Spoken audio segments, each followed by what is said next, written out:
El libro de Josué. Retrocedamos un poco y recordemos la historia hasta ahora. Dios eligió a Abraham y su familia se convirtió en el pueblo de Israel, que luego es esclavizado en Egipto.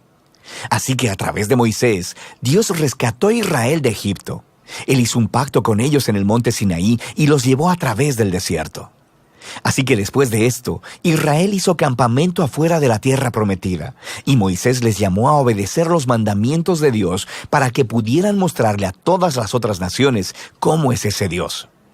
El libro de Josué continúa justo después de que Moisés ha muerto, e Israel está listo para entrar a la tierra. La historia de Josué está diseñada con 4 movimientos principales. Primero, Josué guía a Israel a la tierra prometida. En segundo lugar, una vez que están ahí, se enfrentan con toda la hostilidad de los cananeos y entran en batalla con ellos. En tercer lugar, después de sus victorias, Josué divide la tierra prometida como herencia para las 12 tribus. Y en último lugar, el libro concluye con unos discursos finales que Josué da al pueblo. Profundicemos y veamos cómo fluye todo esto. La primera sección inicia con la muerte de Moisés y Josué es nombrado el nuevo líder de Israel. Y el autor intencionalmente presenta a Josué como el nuevo Moisés.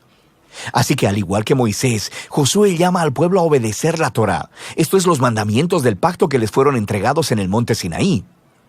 Y luego, Josué envía espías a la tierra, justo como Moisés lo hizo en Números capítulos 13 y 14, excepto que esta vez las cosas van mejor. De hecho, algunos cananeos incluso cambian de religión y deciden seguir al Dios de Israel. Luego, Josué lidera a todo Israel a través del río Jordán hacia la tierra prometida. Justo como el mar se abrió para Moisés en el Éxodo, aquí también se abre el río Jordán, y los sacerdotes llevan el arca del pacto a través de él, guiando a todo Israel. Ahora, en el capítulo 5, la historia hace una transición. El pueblo mira hacia atrás y examina sus raíces como el pueblo del pacto de Dios. Así que la nueva generación es circuncidada y celebra su primera Pascua en la tierra. Luego, ellos se preparan para seguir hacia adelante. Y Josué tiene un extraño encuentro con un misterioso guerrero, quien resulta ser el ángel capitán del ejército de Dios. Y Josué le pregunta, ¿eres de los nuestros o de nuestros enemigos? Y el guerrero le responde, de ninguno de los dos. Lo que nos muestra que la verdadera pregunta es si Josué estaba del bando de Dios. Esto deja claro que esta historia no se trata de Israel contra los cananeos. Más bien, esta es la batalla de Dios contra los cananeos, en la cual Israel va a jugar el rol de espectador o en ocasiones de participantes en el plan de Dios, lo que nos lleva a la siguiente sección. Encontramos historias acerca de todos estos conflictos que Israel tuvo con diferentes grupos cananeos, y la primera parte cuenta en detalle la historia de 2 batallas. Y esto es seguido por una serie de historias cortas que condensan en breves resúmenes años de batallas. Entonces, las primeras 2 batallas son contra Jericó y contra Ai, y estas ofrecen una imagen contrastando la fidelidad de Dios contra el fracaso de Israel. En Jericó, Israel debe tener un enfoque completamente pasivo. Así que permiten que la presencia de Dios en el arca los dirija alrededor de la ciudad durante 6 días. Y justo como Rahab se volvió al Dios de Israel, tal vez el pueblo de Jericó haría lo mismo, pero no lo hacen. Así que en el 7º día, los sacerdotes tocan las trompetas y los muros caen, produciendo la victoria de Israel. El punto de la historia es que Dios es quien librará a su pueblo. Israel solo necesita confiar y esperar. Ahora, en la siguiente historia de la batalla en Ai, se señala el punto opuesto. Hay un israelita llamado Acán, y él roba de Jericó algunos de los objetos preciosos que solo le pertenecen a Dios, y también miente sobre ello. Esto es algo bastante absurdo después de lo que Dios acaba de hacer por Israel. Así que Israel empieza su batalla con la ciudad de Ai y son completamente derrotados. E Israel obtiene la victoria solo después de arrepentirse con humildad y de lidiar severamente con el pecado de Acán. De manera que estas 2 historias son colocadas juntas para señalar un punto importante. Si Israel va a heredar la tierra, deben ser obedientes y confiar en los mandamientos de Dios. Ellos no recibirán un trato especial. La segunda parte de esta sección comienza con los Gabaonitas, un pueblo cananeo.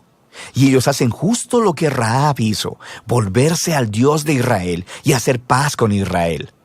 Esto contrasta con los otros reyes cananeos, quienes empiezan a hacer alianzas y coaliciones porque quieren destruir a Israel. Así que Israel lucha contra ellos y los vence aplastantemente. De manera que toda esta sección termina con una lista que resume todas las victorias de Moisés y de Josué. Ahora, detengámonos un momento, porque es probable que te molesten estas historias y la violencia que ellas contienen. Y si eres seguidor de Jesús, no podrás evitar preguntarte, ¿no dijo Jesús que amarás a tus enemigos? ¿Por qué aquí Dios está declarando la guerra? Primero, ¿por qué los cananeos? Las razones principales se nos dan con anterioridad en la historia bíblica. Porque la cultura de los cananeos se había vuelto moralmente corrupta en extremo, especialmente con respecto al sexo. Mira Levítico capítulo 18. Además, también practicaban ampliamente el sacrificio de niños. Mira Deuteronomio capítulo 12. Dios no quería que estas prácticas influenciaran a Israel, así que los cananeos debían ser destruidos, lo cual genera una segunda pregunta. ¿Ordenó Dios realmente la destrucción de todos los cananeos, algo así como un genocidio? A primera vista, esa es la impresión por las frases utilizadas en estas historias. Los destruyeron por completo, no dejaron sobrevivientes ni nada que respirara. Pero si das un segundo vistazo más de cerca, te darás cuenta de que estas frases son claramente una hipérbole y no literales. Así que regresa a los mandamientos originales sobre los cananeos en Deuteronomio 7. Primero se le dice a Israel que expulsen a los cananeos y luego que los destruyan totalmente. Y estas instrucciones están seguidas de mandamientos sobre no casarse ni hacer negocios con ellos. No puedes casarte con alguien que has destruido, así que ya entiendes el punto. La misma idea aplica a las historias en Josué. Míralas de cerca. Por ejemplo, se nos dice en Josué capítulo 10 que Israel no dejó ningún sobreviviente en las ciudades de Hebrón o de Bir. Pero luego, en el capítulo 15, vemos que estas ciudades todavía están pobladas de cananeos. Así que lo que vemos es que la narrativa de Josué cuadra bien con otros registros antiguos de batallas al utilizar lenguaje hiperbólico y no literal como parte de su estilo narrativo. De manera que la palabra genocidio no encaja con lo que vemos aquí, especialmente a la luz de las historias de los cananeos que sí aceptaron al Dios de Israel, como Rahab o los Gabaonitas. Dios estaba abierto a aquellos que se volvieran a Él. Una última cosa que debemos considerar es que estas historias marcan un momento único en la historia de Israel. Estas batallas estaban limitadas a un puñado de pueblos viviendo en la tierra de Canaán. Con todas las demás naciones, Israel estaba llamado por Dios a buscar la paz. Mira Deuteronomio capítulo 20. Así que el propósito de estas historias de batalla nunca es decirle al lector que vaya a ejercer violencia en el nombre de Dios. Más bien, estas historias muestran a Dios llevando su justicia sobre la maldad humana en un momento especial de la historia y de cómo Él libró a Israel de ser aniquilado por los cananeos. Ahora, regresemos al diseño del libro. Después de años de batallas, vemos a un envejecido Josué y quien empieza a dividir la tierra entre las 12 tribus de Israel. Y la mayor parte de esta sección es una lista de fronteras. Y seamos honestos, es un poco aburrida. Es como leer un mapa que no tiene imágenes. Pero para los israelitas, estas listas eran muy importantes. Este era el cumplimiento de las antiguas promesas de Dios a Abraham, de que sus descendientes heredarían la tierra prometida. Así que ahora todo estaba sucediendo hasta el mínimo detalle, lo que nos lleva a la sección final. Josué da 2 discursos al pueblo. Son muy similares a los discursos finales de Moisés en Deuteronomio. Josué les recuerda sobre la generosidad de Dios, cómo Él los trajo a la tierra prometida y los rescató de los cananeos. Así que les llama a alejarse de los dioses cananeos y a ser fieles al pacto que hicieron. Si así lo hacen, esto los llevará a la vida y la bendición en la tierra. Pero si son infieles, Israel mismo hará que caiga sobre sí el mismo juicio divino que experimentaron los cananeos. Serán expulsados de la tierra hacia el exilio.